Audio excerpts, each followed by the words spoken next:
The night highway stretched endlessly beneath the dim glow of passing streetlights. Veronica Caldwell's black sedan sliced through the darkness like a whisper, steady and silent. Her eyes, sharp yet weary, stayed locked on the road ahead. It had been another long night at the bureau. Classified meetings, urgent memos, and the kind of decisions that weighed more than sleep ever could. As the newly appointed director of the FBI, Veronica had learned that power came with a price. And tonight, that price was exhaustion. But fatigue evaporated the moment red and blue lights flared in her rearview mirror. Her brows furrowed. She wasn't speeding, not even close. Her speedometer read a perfect 65. Hadn't swerved, hadn't missed a signal. Then why was she being pulled over? A quiet sigh left her lips. She signaled, easing her car to the side of the road. Years of law enforcement had conditioned her not to panic. She knew procedure. She was procedure. But something about this felt off. The patrol car didn't park at a normal distance. It stopped closer, too close. The officer took his time, an uncomfortable delay that prickled the back of her neck. Through the rearview mirror, she saw him step out. Tall, built, posture tense. One hand hovered near his firearm, the other swinging a flashlight with deliberate arrogance. Veronica lowered her window halfway, hands visible on the steering wheel. Her tone was polite, professional. "Good evening, officer." No greeting came back, just a flat license and registration. No explanation, no reason for the stop. Veronica's instincts, those razor-edged survival instincts, honed from years in the field, whispered something was wrong. "May I ask the reason for this stop?" she said evenly. "License and registration," he repeated, chewing his gum with disdain. Fine. She'd play along, for now. "I'm reaching for my purse," she announced, moving deliberately slow. Her fingers brushed her FBI credentials, the metallic badge glinting faintly in the flashlight's glare, and her driver's license. She handed both out the window. The man didn't take them. His flashlight beam stayed fixed on her face. "FBI, huh?" he muttered. "Yes," she replied calmly. "Director Veronica Caldwell." He didn't flinch, didn't nod. Instead, his words cut through the night like ice. "Step out of the vehicle." For a moment, silence filled the air. Even the wind seemed to stop moving. "Excuse me?" she asked. Her tone still even, but her pulse had sharpened. "I said step out of the vehicle." This time, his hand shifted closer to his gun. Veronica's jaw clenched. Her voice stayed controlled. "Officer, you are operating outside of standard protocol." No response, only the sound of his boots scraping gravel as he took another step closer. Her grip tightened on the door handle. Years of restraint and composure balanced on a knife's edge. "You're making a mistake," she said softly. His flashlight beam didn't waver. "I don't have to explain myself to you." Veronica's gaze locked with his. "Actually, you do." That flicker in his eyes, irritation, bruised ego, told her everything. This wasn't about law. It was about power. And she had just become his target. The officer's hand slammed against the car roof. "Step out." The sound cracked through the night like thunder. Veronica took a breath. Calm, control, precision. She read the nameplate under the flashlight's glare. D. Kearns. She'd remember that. And as his fingers curled around her door handle, she knew this was no routine stop. It was a test, one that could end in blood if she didn't play it right. The cold night breeze brushed against Veronica Caldwell's face as she slowly stepped out of the car. Gravel crunched under her polished heels, echoing through the empty highway like a warning. The air was sharp, laced with tension, the kind that only comes before something goes terribly wrong. The officer's flashlight cut across her face again, too close this time, almost as if he wanted to blind her, to unnerve her, but Veronica didn't flinch. Her posture stayed steady, her hands visible. Years of field experience had taught her one golden rule. When people like him crave control, you never give them fear. Put your hands on the hood, the officer ordered, voice thick with authority and something darker. She frowned slightly. Officer Kearns, she said in a calm, deliberate tone. I'd like to know the probable cause for this stop. He stepped closer, smirking. You think you can pull rank on me just 'cause you wear a fancy badge? Her eyes narrowed, but her voice didn't rise. I'm not pulling rank. I'm asking for the law to be followed. Kearns' partner approached. A younger cop, nervous, eyes darting between them. The rookie's hand hovered over his holster, unsure whether he was supposed to act tough or just stay quiet. His name tag read, Officer Miller. Search her car, Kearns barked. Miller hesitated. Sir, we don't have... I said search it. Veronica's pulse quickened. This wasn't arrogance anymore. It was abuse of power. She stood there, watching as Miller reluctantly walked toward her vehicle. I advise you not to do that, she warned him. You don't have a warrant, and I haven't given consent.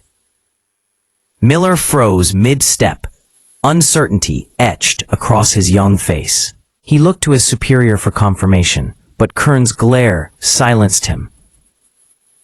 Turned her attention back to Kearns. Her tone was calm, each word precise. You're making a serious mistake. Interfering with a federal officer is a felony. Kearns leaned in close enough that she could smell the stale coffee on his breath.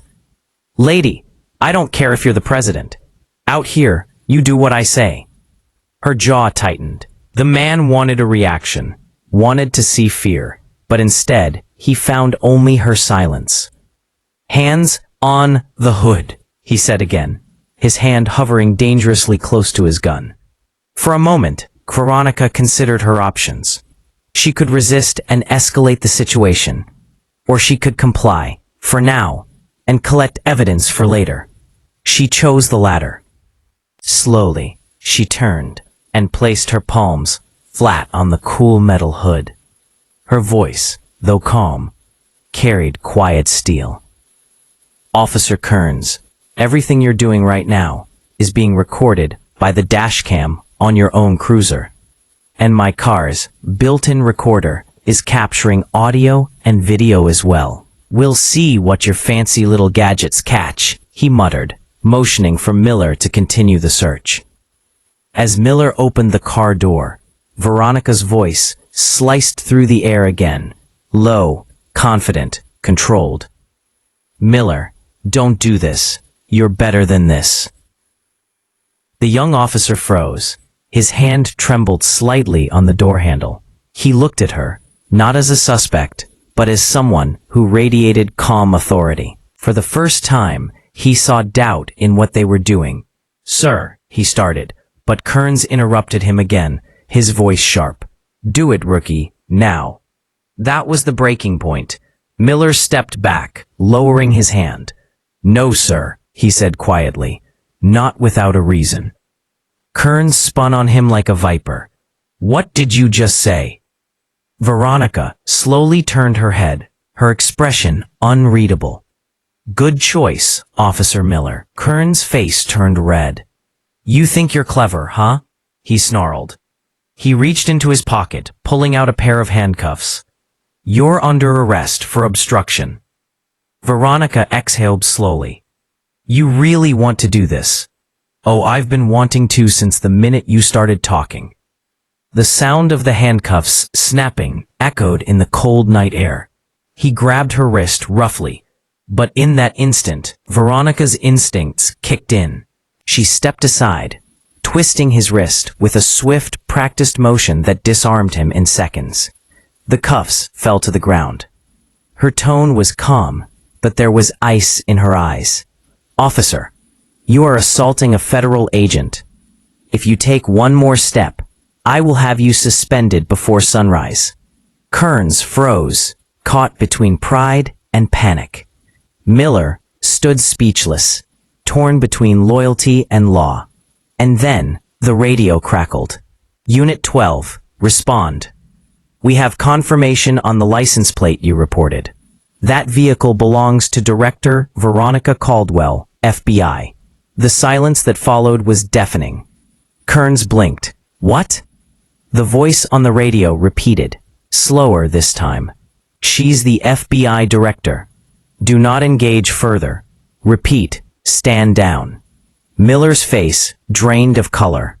Veronica slowly retrieved her ID and held it up again, letting the flashlight catch the metallic shine. "I told you," she said softly. "You just didn't listen." Kearns stepped back, his voice shaking slightly.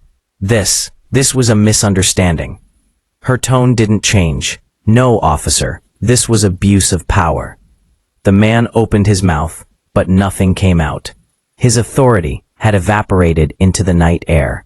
Veronica took one step forward, calm, composed, and in full control. "Get back in your vehicle, Officer Kearns, before I make this official." He didn't need to be told twice. As the patrol car's taillights disappeared into the distance, Veronica leaned back against her own car, exhaling deeply. The tension finally began to fade. Her phone buzzed inside her jacket pocket. She answered. "Director Caldwell," came the voice from the Bureau's internal line. "We just saw your dashcam feed. Do you want us to handle it?" Veronica looked out into the night, the road silent once again. "No," she replied softly. "I'll handle it myself." The next morning, sunlight cut through the blinds of Veronica Caldwell's office, streaking across the polished wooden floor. The calm glow of morning couldn't disguise the tension brewing inside her. She stood by the window, coffee cup in hand, watching the city below as it moved through its ordinary rhythm, unaware of the chaos that had unfolded just hours earlier. Her assistant, Agent Reyes, knocked lightly on the door. "Director, Internal Affairs is waiting for your statement," he said cautiously. Veronica didn't turn around. "Let them wait 5 more minutes." "Yes, ma'am." Reyes hesitated before adding, "The footage went viral overnight. Someone leaked the dashcam recording from that patrol car." That caught her attention. She set the coffee cup down. "Leaked?" "Yes, it's everywhere now. Twitter, YouTube, the news channels. People are already calling it the FBI Director Traffic Stop Incident." Veronica exhaled slowly. Of course they are. She moved back to her desk, her heels clicking against the floor. On her screen, she pulled up the video. The footage was clear. Officer Kearns barking orders, his partner looking uneasy, and Veronica remaining calm while being harassed. The comments section was exploding. This woman handled it like a boss. Proof that even powerful people face injustice. This cop needs to be fired. Reyes watched her expression carefully. "Do you want me to take it down, Director?" Veronica shook her head. "No, let them watch. The truth doesn't need to hide." She scrolled further down. The video had millions of views already. Her own agency had issued a short, neutral statement. "We are aware of the situation involving Director Caldwell and local law enforcement. The matter is under review." But the city's police department had released something else entirely. The officers involved acted within protocol. "I'm going to the precinct." An hour later, the automatic doors of the Metro City Police Department slid open, and every conversation in the lobby stopped. Officers turned their heads, whispering to one another. The FBI director walking into their building wasn't an everyday sight. Veronica moved through the hall with quiet authority. Not arrogance, not intimidation, just a presence that demanded respect. A young receptionist stammered, "Ma'am, can I help you?" "I'm here to see Chief Donnelly." "Do you?" "He's expecting me," she said simply, and walked past. At the end of the hallway, through a frosted glass door, Police Chief Donnelly sat behind a cluttered desk, flipping through paperwork. A man built from decades of service, with a thick mustache and the kind of confidence that often comes from being in charge too long. When she entered, he didn't even stand. "Well, if it isn't the director herself," he said with forced politeness. "Quite the commotion you've caused, Caldwell." She took the seat opposite him. "I caused?" He shrugged. "My officers were doing their job. You just happened to get in the way." Veronica's eyes didn't waver. "Doing their job means following the law, Chief. Not pulling people over without cause. Not drawing weapons on unarmed drivers. And certainly not disrespecting federal credentials." Donnelly smirked. "With all due respect, not everyone recognizes a fancy badge in the dark." Her tone hardened slightly. "They didn't fail to recognize it, Chief. They chose to ignore it." For a few seconds, neither spoke. The hum of the air conditioner filled the silence.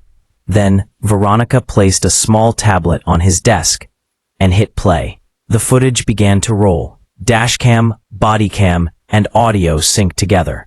Kern's aggressive tone filled the office, echoing between them. Donnelly leaned back, expression unreadable. When it ended, he chuckled dryly. "You're really going to make a big deal out of this, huh?" "I don't make deals, Chief. I make things right." His smile faded. "You're out of your jurisdiction here, Caldwell." She leaned forward, eyes sharp. "Justice has no jurisdiction." That line hit him harder than he expected. For a brief second, the mask slipped. He looked uneasy. Veronica stood, sliding a file across his desk. "Here's the formal report. You'll find it includes the dashcam footage, audio evidence, and the statement of your second officer, Miller." Donnelly's eyes flickered. "Miller talked?" "He didn't need to," she replied. "The footage spoke for him." Her voice softened, but the steel underneath it remained. "Chief, this isn't just about me. It's about a department that's forgotten what accountability looks like. Fix it, before someone else gets hurt." As she turned to leave, Donnelly called after her, "You think you can walk in here and tell me how to run my department?" She stopped at the door, looking back over her shoulder. "No, Chief, I'm not telling you. I'm warning you." Outside, as she stepped back into the sunlight, Reyes was waiting by the car. "How did it go?" he asked. Veronica slipped on her sunglasses. "Exactly how I expected. He's scared. He just doesn't know it yet." "So what's next?" Her eyes scanned the horizon, the calm determination in them hard as steel. "Now," she said quietly, "we find out how deep this rot really goes." The hum of the car engine filled the silence as Veronica Caldwell stared out the tinted window, her thoughts racing faster than the passing traffic. She had dealt with countless criminals in her life, con artists, hackers, killers, but what always disturbed her most were those who hid behind badges. People who wore authority like armor, but used it to crush the innocent. Agent Reyes, sitting in the driver's seat, glanced at her through the rear-view mirror. "You think the chief's involved?" Veronica's eyes didn't leave the skyline. "He's not just involved, he's orchestrating it." Reyes frowned. "That's a serious claim, Director." "It's a serious problem," she replied sharply. "And problems don't fix themselves. They grow." She turned to him, her voice calmer now, but firm. "I want a full sweep of Metro PD. Disciplinary records, complaint logs, off-duty incidents, everything. And get me the body cam footage from every officer assigned to that district in the last 3 months." Reyes nodded. already typing on his tablet. You think there's a pattern? There's always a pattern, Veronica said. You just need to look hard enough to see it. By afternoon, her office was buried under data. Dozens of files, reports, and video clips flickered across her computer monitors. Her team had worked fast. Too fast, perhaps, because what they found was worse than she imagined. Agent Quinn, a young but sharp analyst, stood by the board displaying names, photos, and incident maps. Ma'am, we found 17 civilian complaints filed against Officer Kearns in the past year alone, he said. Most were dropped before review. Dropped by who? Veronica asked without looking up. Internal Affairs. But here's the twist. Every complaint tied to Kearns was signed off by the same person. Quinn pointed to the screen. Deputy Chief Walters. Reyes crossed his arms. So, Walters protects Kearns and Donnelly protects Walters. Exactly, Veronica muttered. It's a chain of corruption, and it's tighter than we thought. She clicked through another set of documents, her eyes narrowing. Look at this. Funds missing from the precinct's budget. Equipment replacement expenses, signed off by Donnelly himself. But the serial numbers trace back to confiscated weapons, ones that were never destroyed. Reyes' eyes widened. You think they're running illegal sales? Veronica nodded slowly. Guns, drugs, power. It's always the same story. Some people get badges to protect. Others get them to profit. That night, Veronica sat alone in her office long after her team had gone home. The city outside was alive with lights, but her room was dim, illuminated only by the glow of the monitors.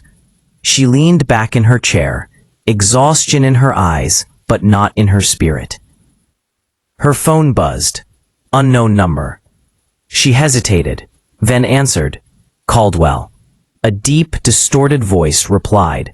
Director Caldwell, you're poking around in things that don't concern you. Veronica's expression didn't change. Everything in this country concerns me. You don't understand, the voice growled. This isn't about you. Walk away. She smiled faintly. I've heard that before. Then you know how it ends, the voice said, before hanging up. For a moment, silence returned. Then, without hesitation, Veronica hit the record function on her secure line. Trace that call, she said softly, knowing her voice-activated AI system would do the rest. A few seconds later, her computer pinged with a location, abandoned warehouse, Pier 17. Reyes, she said into her comms, meet me at the docks, quietly. Copy that, Director. Should I bring backup? No, just you.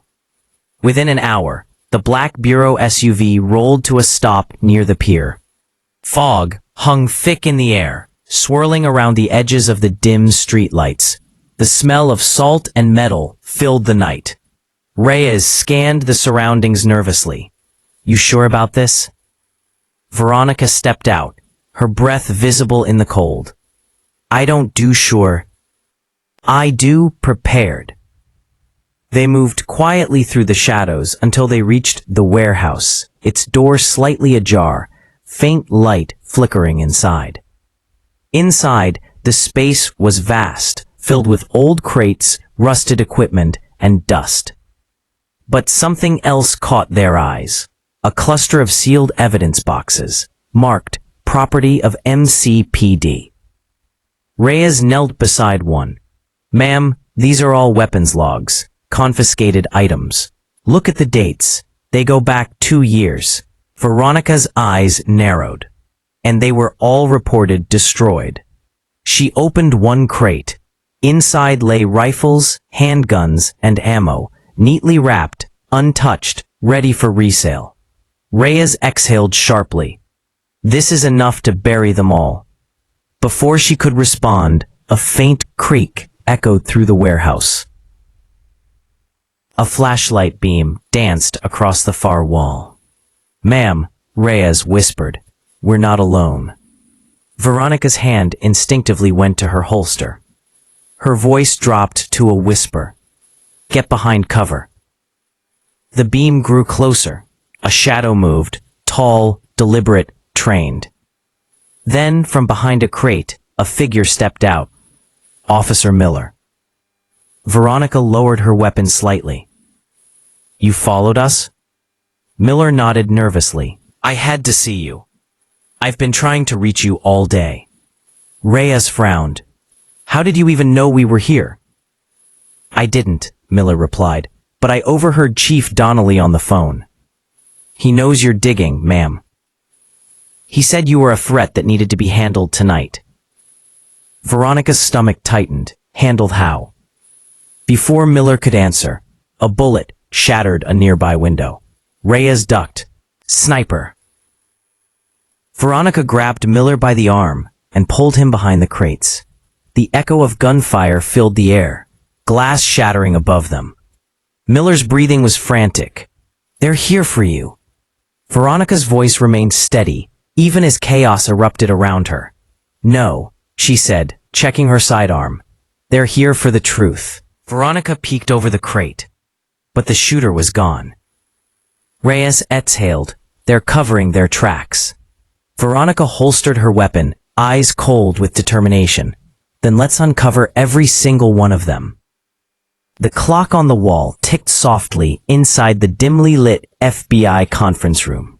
The air carried the weight of secrecy, the kind that lived between closed doors and coded files.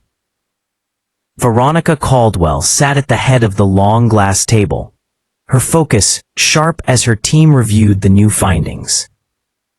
Agent Reyes stood by the screen, clicking through surveillance images, phone records, and internal memos.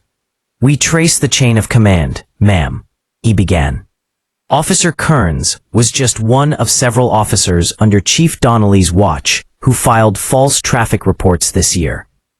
Most of those reports involve minorities, especially individuals who later had property seizures or financial audits following the stops.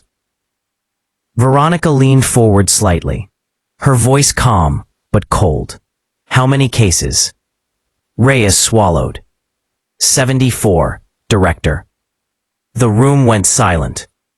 Even the hum of the overhead lights seemed to fade. 74 innocent people, stopped, searched, and humiliated. For some, it ended there. For others, it didn't. Some were detained, a few lost their jobs, and at least one name on the list had disappeared entirely. Veronica closed the file, her mind already connecting dots faster than her agents could speak them. And the connection to Donnelly. Agent Patel spoke up next, her tone steady. We found bank transactions, large cash deposits made into a security firm that Donnelly supposedly co-owns. That firm provides off-duty officers to several private contractors. It's a front. The payments link back to 2 local politicians and a real estate syndicate.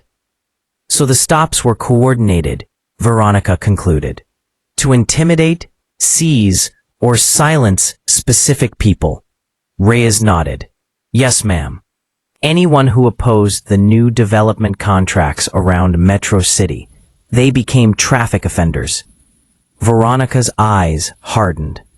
It wasn't just about racism anymore. It was power, greed, the same old poison wrapped in a different uniform.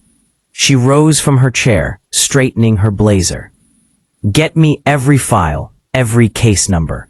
We're going to crack this open, but quietly. If Donnelly smells pressure, he'll bury the evidence. That evening, Veronica drove herself back to the city. Rain fell in steady sheets, washing the streets with reflection and noise. She didn't use her government car. Instead, she drove an old black sedan with no tracking tag, something her agents jokingly called the Ghost.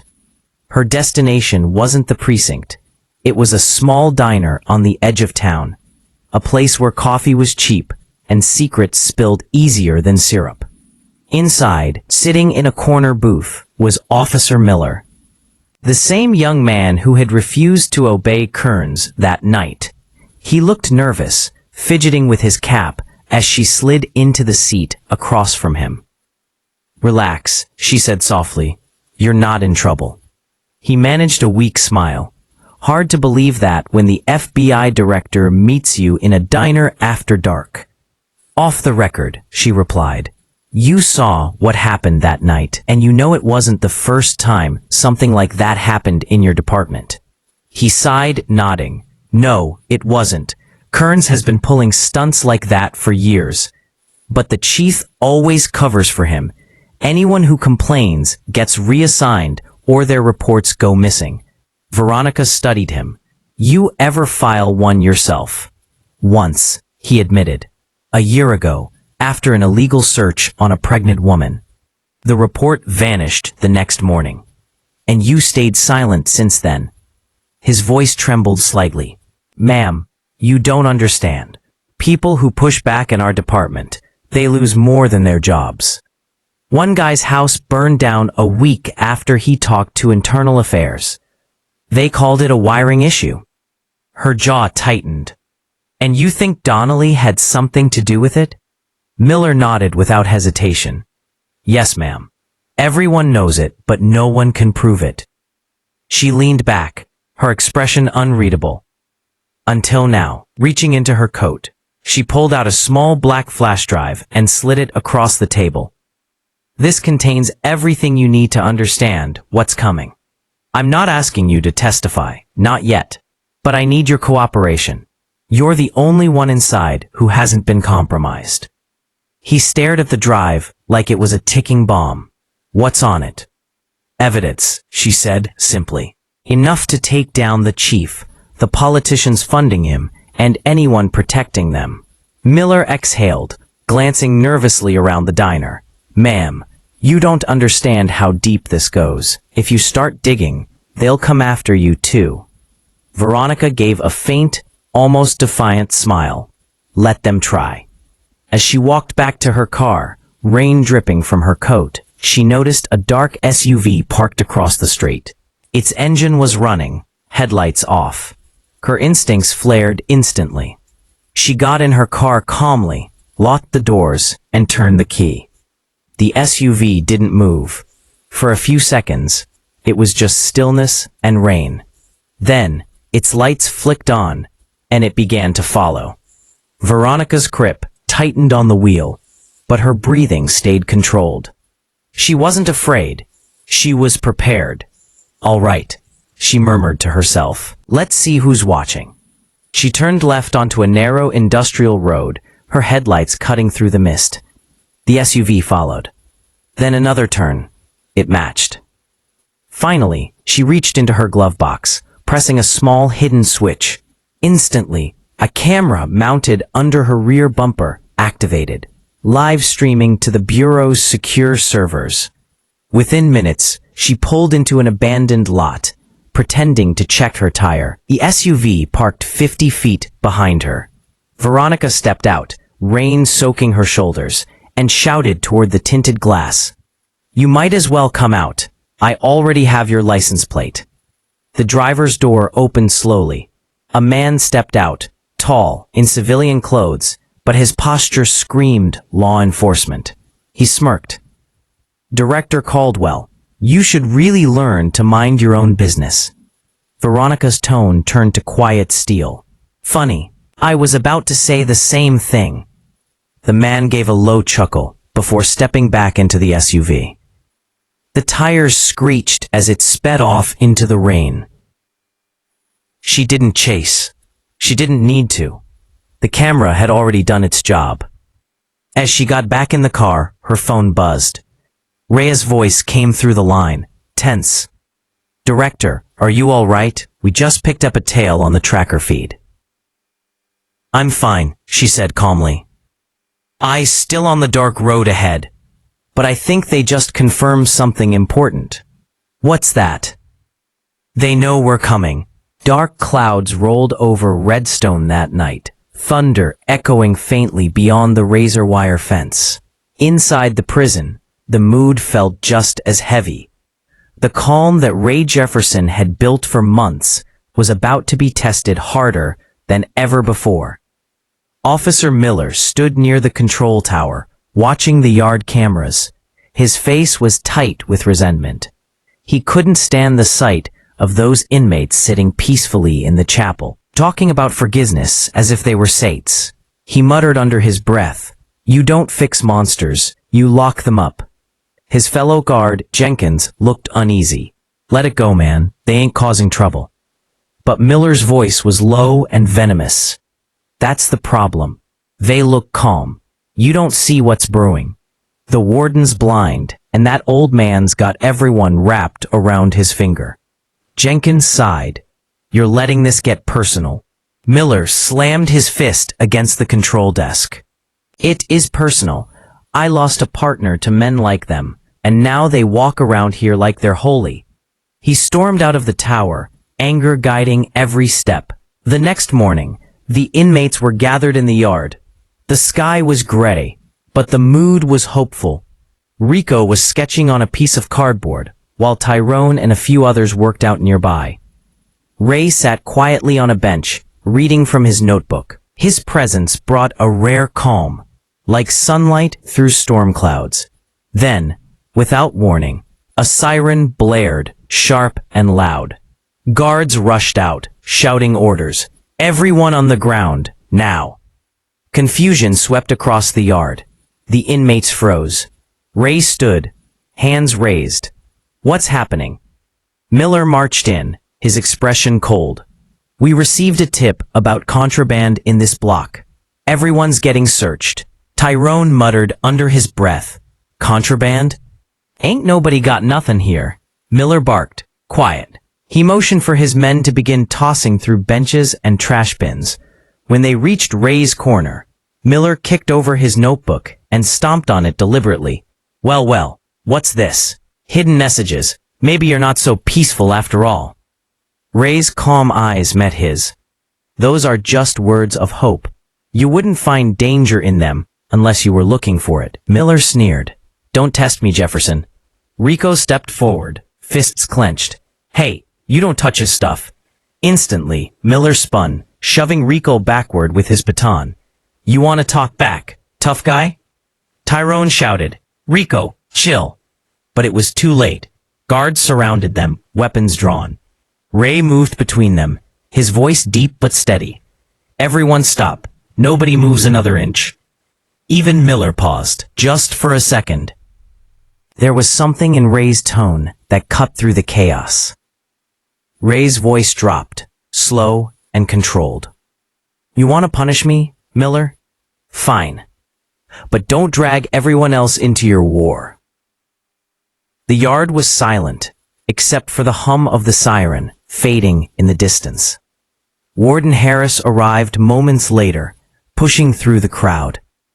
"What in God's name is going on here?" Miller snapped to attention. "Contraband sweep, sir. Just doing my job." The warden's eyes narrowed. "Then why do I see you starting fights with unarmed inmates?" Miller didn't answer. Ray stood quietly, notebook pages scattered near his feet. Harris sighed. "Jefferson, you and your men, back to your cells. Miller, my office. Now."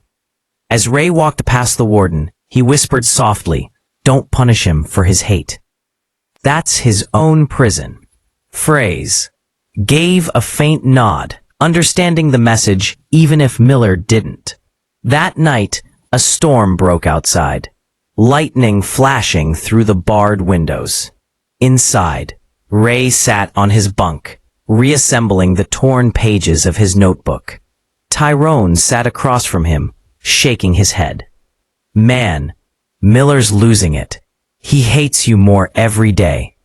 Ray smiled faintly. "Then I'll keep loving him until he forgets why." Tyrone frowned. "You're crazy, you know that?" Ray chuckled softly. "Maybe peace looks like madness to those who've never known it." Rico leaned against the wall, still seething, If he ever puts hands on you again, I swear. Ray interrupted gently. No violence, Rico. We can't lose what we built. Rico exhaled sharply. You're asking me to forgive a man who'd rather see us bleed. Ray nodded. Exactly. Rico stared at him in disbelief. Why? Why keep giving people like him another chance? Ray's voice softened. Because once someone gave me one. The cell fell silent. Outside, thunder rolled like distant drums. Days passed. Miller's anger grew darker. He began working extra shifts, searching for any excuse to provoke trouble. But instead of chaos, all he found was order. Men quietly reading, sketching, talking calmly. It drove him mad. One night as he walked the cell block, he stopped by Ray's cell. The lights were dim, the air thick with tension. Ray sat awake, writing again. Miller tapped the bars with his baton. You ever sleep, old man? Ray smiled faintly. Rest is easy when you've made peace with yourself. Miller scoffed. You think you're some kind of saint, huh? These men don't care about your words. The minute you walk away, they'll go back to being animals. Miller didn't lash out. He just walked away. He could feel it, violence brewing like a storm. He whispered to Tyrone, gather everyone who listens to me. We need to hold the line. When the newcomers tried to provoke fights, Ray's men stayed calm. They didn't shout, didn't swing, didn't rise to the bait. Instead, they just stood their ground, silent, unflinching. It confused the aggressors. Rico stood in front, face stern. We don't fight anymore. You got something to prove? Prove it by surviving peace. The yard went quiet. Even the new inmates hesitated. They weren't used to an army of calm faces. Up in the tower, Warden Harris watched, amazed. He's doing it again, he murmured. But in another corner, Miller clenched his jaw. No, he's turning them against the system. He picked up his radio, voice trembling with fury. Tower to all units. I'm initiating lockdown. Now. The alarms screamed, and guards flooded the yard. Ray looked up at the towers, realizing this wasn't about safety. It was about control. He whispered to Rico, stay calm. Don't give them a reason. The guards surrounded the inmates, shouting commands. The air grew tense again. Ray's heart sank. He could feel it. The fragile peace was on the edge of collapse. And he knew what was coming next. The final test. The city skyline shimmered beneath the early morning haze, that quiet hour when truth and deception both struggled to survive the dawn. Veronica Caldwell sat in the back of her unmarked SUV, watching live surveillance feeds flicker across the tablet in her hands. Every heartbeat of the city pulsed on those screens. Cars, streets, people, movement, and one target. Chief Donnelly. He was on the run now, stripped of his badge and power, but not his arrogance. Word had spread fast. Federal raids, frozen accounts, missing partners. Yet somehow, Donnelly still thought he could outrun the system. Where is he? Veronica asked over the comms. Agent Patel's voice came through, calm but tight. Ping shows movement on the West Bridge. He's in a silver SUV with 2 men, heading toward the docks. Veronica's eyes narrowed. He's not fleeing. He's meeting someone. Reyes, sitting beside her, gave a low whistle. What's the bet? He's trying to buy a way out. Veronica didn't answer. She just said softly, let's end this. 8:26 a.m. Metro City docks. Fog drifted lazily between rows of shipping containers. The air smelled of salt and rust, heavy with the promise of something final. Donnelly's SUV rolled in, tires crunching over gravel. He stepped out, his once sharp uniform replaced by a dark coat, his eyes hidden behind sunglasses. Two men followed, both armed. "Move the cases," Donnelly barked. They popped the SUV trunk, revealing black duffel bags, not filled with clothes, filled with money, bribe money, escape money, evidence of everything. As he spoke quietly into his phone, a black sedan approached from the far end of the dock. It wasn't the FBI. It wasn't local cops. It was his contact, a government official from the mayor's office. The same one who'd quietly funded his operation for years. The sedan stopped. A man in a tailored suit stepped out, his smile cold. "You made a mess, Donnelly," he said. "This isn't how we do business." Donnelly sneered. "You don't get to judge me. You profited from every deal we made." The man shrugged. "That may be true, but you were supposed to stay invisible. Now, you're just a liability." Before Donnelly could react, two security men from the sedan raised their weapons.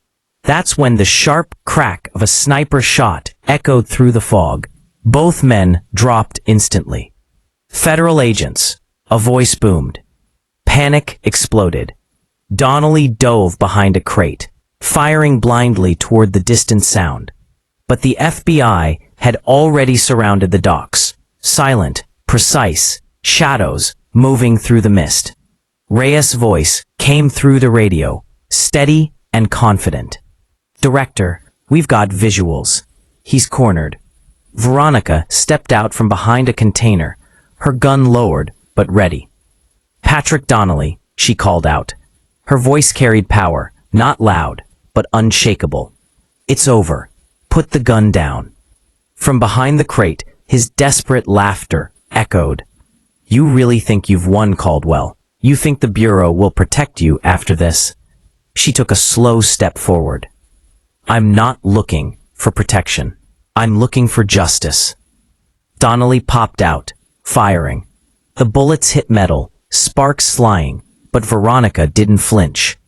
Reyes fired a warning shot, clipping the edge of Donnelly's cover. "Drop it," he yelled. Donnelly hesitated, breathing heavy. His hand shook, not from fear, but from rage. "You don't get it. They'll replace me tomorrow. Another me, another department. You can't fix this system." Veronica's voice softened, her tone like quiet steel. "Maybe not. But I can start with you." He froze. The fight in his eyes finally cracked. He dropped the gun, the echo of metal against the dock sounding like a confession. Agents swarmed in, handcuffing him, reading rights he barely heard. His empire gone. His silence useless. Veronica walked past him as he was led away, her expression unreadable. Reyes caught up beside her. "You really think he's right? That there'll be another him?" She looked toward the horizon, the fog beginning to lift. "There always is, Reyes. But so long as someone's willing to stand up, there'll always be someone to stop them, too."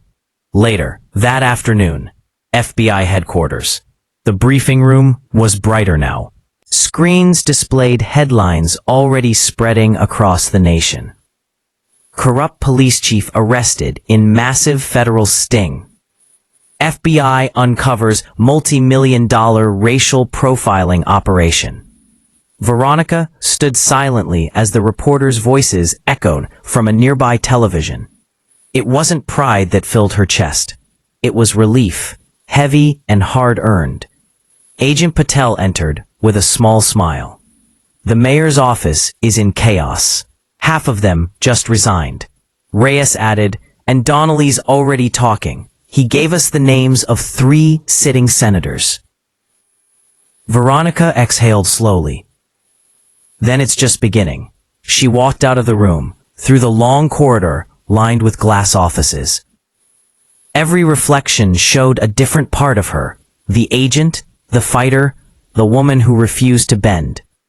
Stopping at the window, she looked out at the city, Sunlight poured between skyscrapers. The storm had broken, at least for now. Her phone buzzed. A message from an unknown number appeared. You can't stop what's coming. Veronica's lips curved into a faint smirk. She typed a simple reply. Watch me. Sometimes, justice isn't found in the courtroom. It's found in the moments when the brave refuse to back down. Director Caldwell didn't just fight corruption. She exposed a system built on fear and proved that one person's courage can shake the walls of power. Because the truth always finds a way out. Thanks for watching, everyone. If this story inspired you, don't forget to hit the like button and subscribe for more powerful narratives like this one. Stay strong, stay aware, and remember, justice always begins with someone who says enough.